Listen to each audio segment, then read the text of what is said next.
Hello and welcome to Broadlane. I'd just now like to demonstrate the water system that we've got on this fifth Elegance.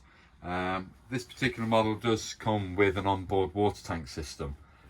It's your choice whether you choose to use that onboard water tank. And the tank itself is located right at the front end of the caravan underneath this locker here, but we're going to come to that shortly.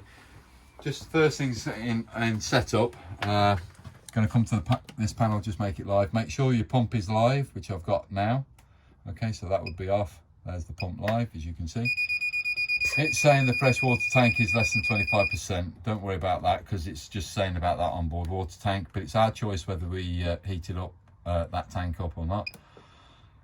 At the moment, it's saying it's 0%, so probably the level needs to just be readjusted, but you could fill it from here. There's the level alerts, that's what's just gone off, and you also get a frost alert if there is frosty conditions. And these things, there you go, that's if I want it, or there's the level alert. I can take that back out now and it won't do that noise. When you're ready to fill the system, yes, you press that button, there it would go, but it won't fill unless you've got the unless we've got the taps in an open position. So the taps I'm referring to are located underneath this front seat. Sorry, not front seat, front chest of drawers. So as I lower this lid down, again we get a very useful diagram here of how I can use this system. So we've got three ways that we can use it, well, two ways we can use it. We can either use the internal supply tank, this one here at the back here, there, or we could be using an external source. Now I've got it set up that we're just using it from an outside source. So I've got an aquaroll outside, I've got a connection going into that aquaroll pickup pipe, and then I've made sure the drain down valves, which is this one and the one just over there on the left hand side, are horizontal. If they're vertical, I'm dropping water outside externally, so I don't want that to be open, I want them to be closed, which is what those two symbols are. And there's a white T-piece on the water pipe system. It's just here on the left hand side, that one there. And at the moment, what it's saying is if I've got it in this direction, that tap pointing in this direction on that T, I'm using an outside source. If I wish to fill my onboard water tank from the outside, I need it to be in that position, so vertical. So what I'll do is just show you what I'm on about. So it's that there. So what I've done now is this tap here. Sorry, I wasn't pointing properly necessarily. So I've made it go that way, or I'm now pointing it that way. So all that tap does is turn through 90 degrees. You can't turn it anymore, just through 90 degrees. Just follow that diagram.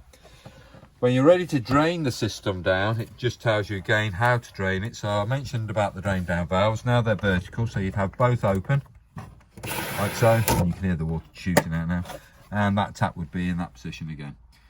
And again, that's for winter storage type situations where you're not using the vehicle for a period of time. You want to make sure all the water's out. You drain the system down fully, and that's how you do that. Okay, so let's just show you how we get running water through on the inside then. So I am using it, as I say, as an external source. I've got the pump switch turned on. I'm going to come to the kitchen tap, and I'm going to raise the kitchen tap in a cold position. So that's cold, that's hot, that's cold. So I'm going to raise the tap in a cold position. I'm going to get running water come through quite quickly, because any water coming into the caravan is coming from the outside of the vehicle, coming straight through the system, straight out of the tap here. I've established I've got running water, so I can do that very quickly. If I have it coming through the hot side, now this is the way they actually tell you to do it on the setup that you see on the Swift handbooks. So I'm contradicting slightly what they tell you here. And my own preference is so that you can actually see it running through a lot quicker. But if you do it on the hot side, now we are going to get running water through straight away because I've primed this system already. But if I open up the hot side, like so, yes, I've got running water, it's here, it's established. But if I was to do it initially, it would probably be close on a minute before I get running water through on the hot tap. So during that minute, you're questioning yourself as to whether you're actually drawing water in or not. So you may be thinking, oh, perhaps I haven't set it up right, and go and try and disconnect everything again when there's no need. So long as you've got running water there, as we have, you should get running water when it's on the hot side. So it's just peace of mind that you know the system's going to work. Once you've actually got running water through that part of the tap, You don't necessarily have to prime the rest of the system, but you can introduce heat to the tank, the boiler itself, to then heat that water up on the hot side. There is a video that accompanies this that does explain the Audi heating system combi boiler. Thank you.